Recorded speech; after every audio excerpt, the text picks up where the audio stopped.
Classic Conversations is back. Definitely appreciate you for tapping in and staying with us for this episode 6, I believe. 6. Definitely so. Still got our guest, DTonez, and my dude, Jay Ward. Jay Ward. Apologize for that mind block, but DTonez is aspiring music supervisor. Is that what it is that you? Yeah, something like that. So again, for those that aren't savvy, for the lay heads, music supervisor is a person that works on movie and TV projects who selects music for different scenes. What happens is the producers and the directors will put in certain songs into certain scenes to set a certain mood, and they'll just be placeholders. And the music supervisor then goes back and finds other artists or other records that fit the budget. You're definitely I know on one side as a producer, you've gotten a lot of different placements on different projects from submitting your music to music supervisors. So now you're on the other side trying to get more experience being a music supervisor, is that correct? Exactly. You know, it's one of those things where you get into the game for so long, you want to know, okay, what's it like being on the other side? What exactly are they looking for? Because, I still make music for TV and film and whatnot, but when you learn the other aspects to the game, it's a cheat code. Oh, yeah. It's definitely a cheat code, because then you're like, oh, I know in this scene they'll definitely like this type of music and that, and and you could help plug up the homies and stuff too. They got music and stuff. So that's one of the reasons too I got into music supervision. I've always been intrigued, and it's just also too I've always been the type where if I saw a piece of film or whatever, I would be like, man, it would be dope if they used that song or this song. And plus two, how many of us have discovered new music through shows? Especially like we were talking about. Yeah, with Insecure, yeah. I found quite a few songs just from that show alone. Like, whoa, this is dope. And you discover new artists. I've discovered new artists on commercials. And so it's like, I'm always been one that's been intrigued with searching for new music, always discovering, and that's part of the job what music supervisors do, always discovering. That's just a small part, and it can be fun, yet challenging. I'm sure. Because you always got to find that right mood, and then you have all your suggestions and whatnot, but it's ultimately up to the director and the film producer, if they're filling your options or not. But yeah, and also too, I know you just mentioned with like film and TV, but music supervisors are also involved with the music you hear at cafes, music you hear at restaurants, the music you hear at stadiums. Pretty much anywhere you hear music playing in the public, the grocery store, music supervisors are in charge of all of that, of setting the mood. Yeah, we're the mood setters. Okay.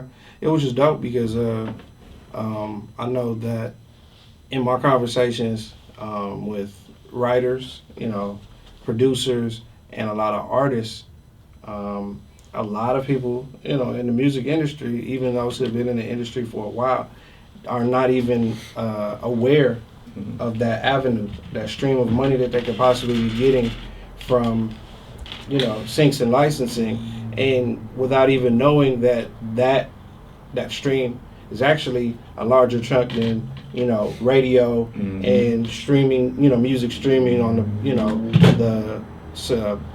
the subscription services are so little that you get per view or per stream, that you can make more money doing the syncs and licensing, especially if you get to a primetime television show like Insecure Mhm. or Empire or Power or something like that, you obviously are getting a check up front, plus the residuals. You know, when it airs, that's a big chunk, as well as syndication. You'll continue to get chunks, and that, you know, if you have a catalog, you'll start getting your ASCAP will start catching your money, or BMI, and you'll have money coming in for as long as that show syndicates. Mhm. That can add up to much more than artists get from radio and, you know, streaming, especially for artists that don't have a major deal, maybe independent or, you know, mid-level artists. That's a really good way of making some money.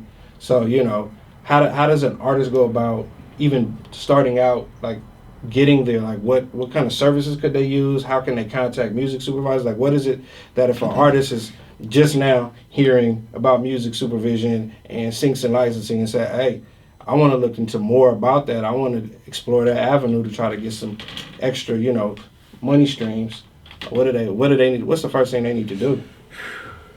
That's a really good question, and there's a couple of options. Okay. And those couple of options, I took advantage of. Right, when you were on the other side. Yeah, when I was on the other side doing it, and still doing it. So one of the options I did, so let me just go back. So one of the options I had that, or anybody else could do, is meet people. Right. It's all about connections. You're in a relationship game. Mm-hmm. This isn't the music business. It's the relationship business. Right. So you have to go out there and meet people. But fortunately for me, I didn't necessarily have to go out there and meet people.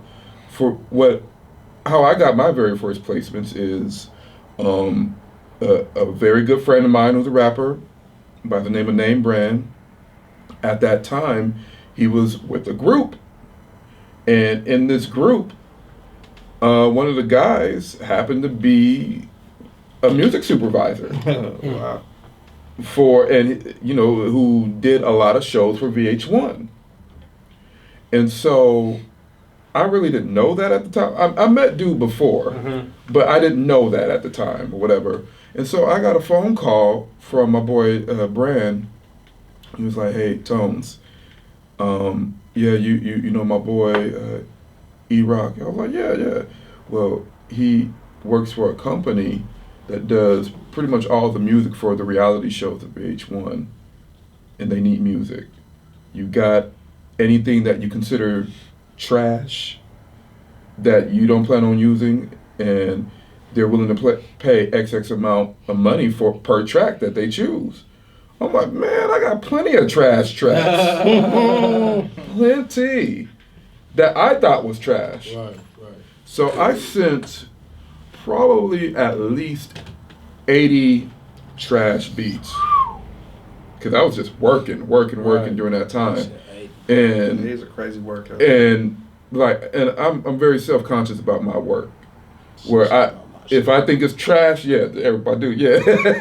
If I think it's trash, I ain't really gonna let you hear it. But I knew money was involved, so I was like, okay, I'm gonna shoot my shot.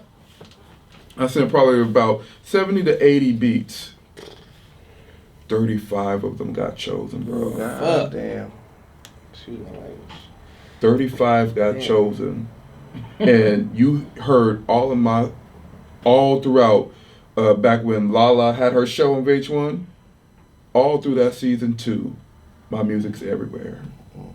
Even to the point where I have folks hit me up. I didn't tell people about that. Folks was hitting me up like, "Yo, is that your music on there?" I was like, "Yeah." They was like, "I knew it."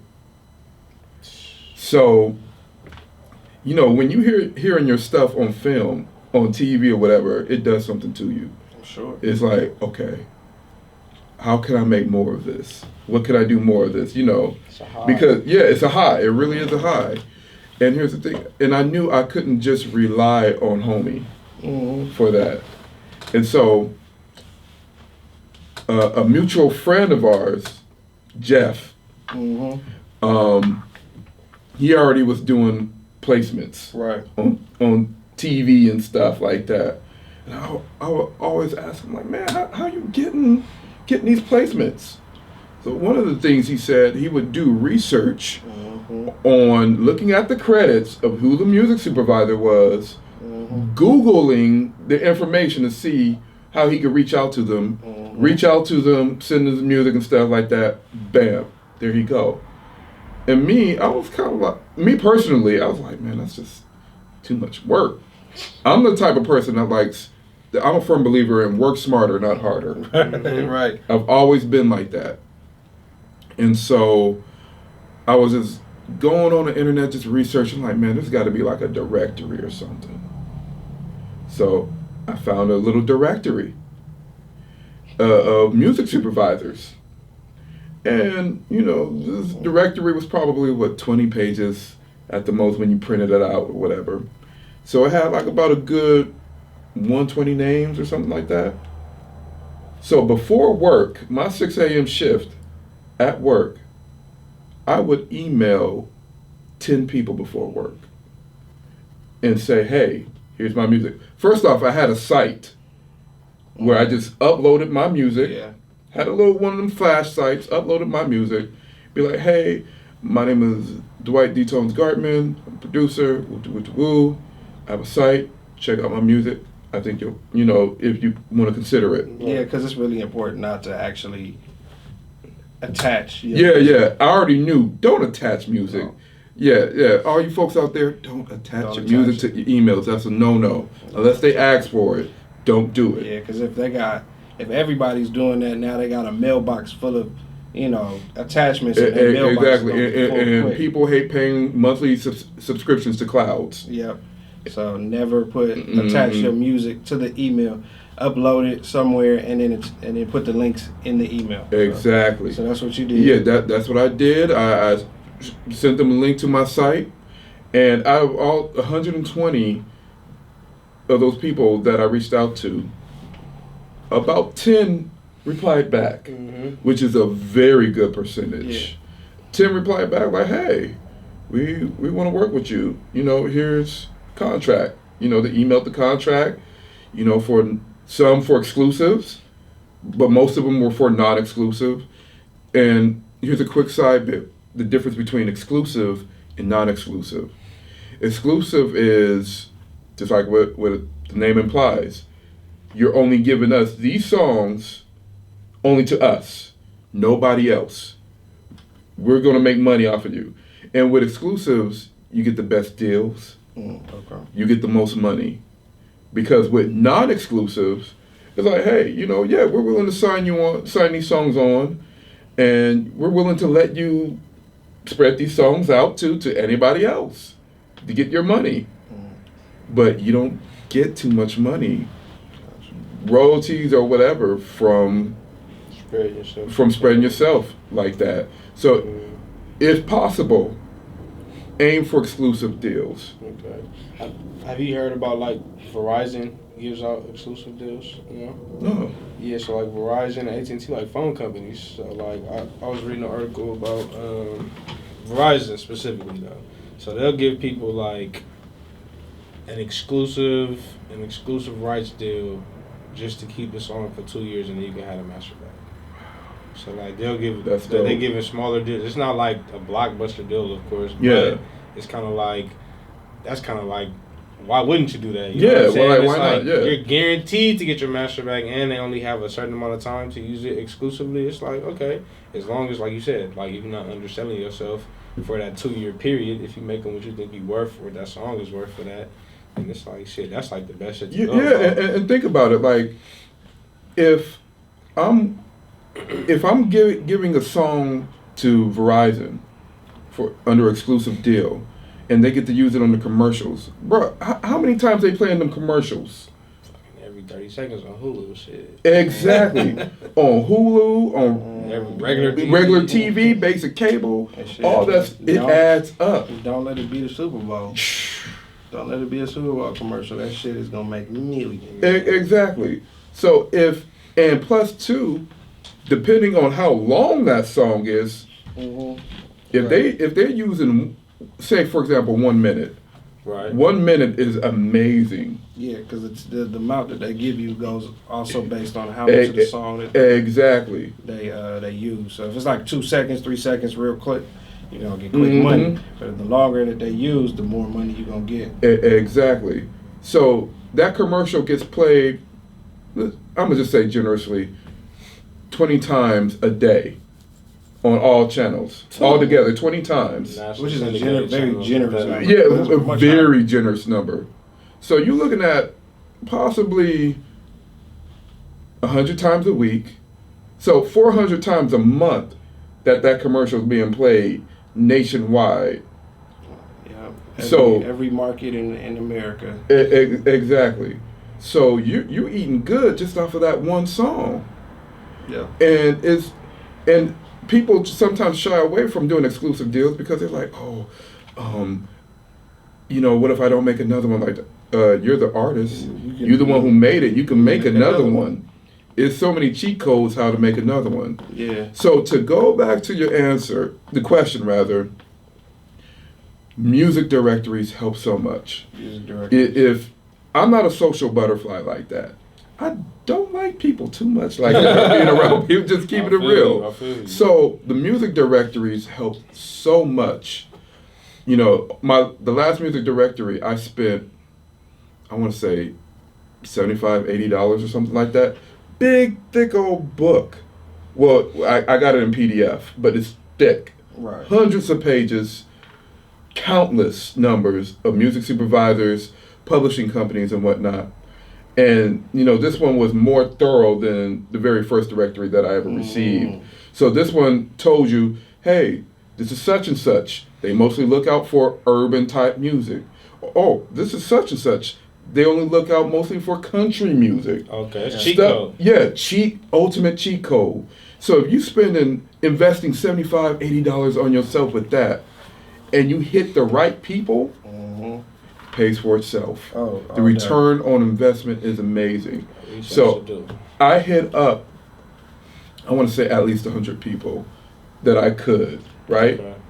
And I want to say, yeah, about 10 of them hit me back up again. And these were better deals this time. A couple of them was like, look, we normally don't let people do submissions and stuff like that, but we heard your stuff. Here's a contract, read over it. We want to meet you. And that company right there, I got one of my biggest placements, biggest checks from them. I got placement from Walmart, bro, out of nowhere. Damn, that's good. That's a great find. Yeah, being proactive. I haven't even. I don't even know what the commercial. Yeah, nothing. So that's one of the best ways. But it's all about either getting a music directory or meeting the people. But you have to be proactive. Whether you're a social butterfly or not, you got to make those connections. That's the best ways to do it. Yeah, and just kind of for the other people out there, it's not just for producers, it's for artists as well. If you got songs that's completed, that fit that mold of what that mood, like he's saying, that mood of certain, they'll send out lists, right? So for artists, it doesn't mean go and make a song right away, but it means that make sure you keep, your music and send them off to these, when you make those relationships with the music supervisors or these catalog companies, there's a lot of times where instead of just being a music supervisor, sometimes these music supervisors have deals with cataloging companies, right? They'll have, and so instead of the music supervisor creating and cataloging music, there's services online that you can find if you Google that do the cataloging for the, meaning they accept submissions, they make sure that the quality is good, they make sure that the content is appropriate, and they make sure that they title it or tag it so that it's easy to find when you need it. So they sounds like Kanye or sounds like such and such, upbeat, high energy, slow paced, heavy on the subs. Like they tag it in certain ways that make it easy for music supervisors to find it, and their catalog is how a lot of people find their music. But every music supervisor, if they don't use that service, they have their own catalog. So their job depends on getting music from people and making sure they have it when they need it. Mm-hmm. So a lot of times it's in their best interest to have people send them music that they like. So kind of after you break the ice and get, acclimated with these music supervisors, they'll ask you to send over music to them. Don't send it until they ask for it. But a lot of times artists will send that music and it might sit for a few weeks, might sit for a few months, might sit for a couple years. But when they have an opportunity and they find it in their catalog, they'll submit it. So I believe it's always good for artists to have songs of different types, different genres, or different sounds rather. And is it good for them to have clean versions as well? Yes, clean versions, and that's one of the cheat codes too. Have different versions. Yes. Of pretty much all of your songs, because that's what I had to do when I submit. They want the clean version, they want the 30-second version, they want the 45-second version, they want version no drums, no synths, no melody, 6 several different versions. It'll be blowing up your catalog, when you look at it, but you're giving options. When you give them options to use your music like that, It's a numbers game. it's a numbers game, man, for real. Yeah, so just kind of to go over it, artists, if you're going to submit your music and you're going to go down this route to try to get another stream of music, make sure you have a clean version as well. I remember Power was looking for music through a friend of mine. I saw the sheet, and they were looking for strip club music, but it had to be clean, which most people that make strip club music do not do it clean. It's has the profanity in it and the words that are not available for primetime television. No, it was Empire. It wasn't Power, because Power can have cursing in their music, but Empire cannot. So they were looking for a song that fits the strip club mood, but it had to be clean, and it was difficult to find people with that because nobody has strip club music that's clean. So had somebody had one available and ready, they would probably have gotten a really good chance because of the rarity of it. So if you are going to be submitting your music for syncs and licensings to these cataloging companies or these music supervisors, make sure you have clean versions as well. Doesn't mean you can't send them both, but make sure you have it available just in case they need a clean version and they like it. You have it. Make sure you have that available and ready, and don't have to scramble at the last minute to try to clean it up and get it remixed down or go back and make a second version of it. If you're going to submit it, make sure that you have a clean version. But all artists are open to do this as well. It doesn't just have to be producers, but also to end it, make sure you got your publishing situation set up. Don't be sending stuff and then people ask you to fill out the paperwork for your publishing and you ain't got it. I've seen that too many times. That happened the last placement I got. We ended up having to put the artist in at 0 because you can't even put them down if they don't have publishing. So we had to cut them totally out. We split it amongst the producers and the person who wrote the hook. The actual artist on the song did not get publishing because they didn't have publishing set up, and you cannot put them down as 0 and maybe fill it in later. If they don't have no publishing, you can't put them on the sheet, the split sheet. So artists, make sure you got your publishing set up. ASCAP, BMI, CSAC, right? Get that set up so that you can get the real money, the residuals, based on your publishing, and don't try to get it at the last minute. You won't get it in time. Have that done beforehand, have your clean versions, and definitely find you a site, make the connections with the music supervisors, or find one of these cataloging sites and get your music out there, because it is definitely a good stream of income. Again, not to cut it real short, real quick, but I'm Fresh. This is Vic. This is DTonez and Jay Ward. And this is Classic Conversation. Tap in, comment, like. Until next time.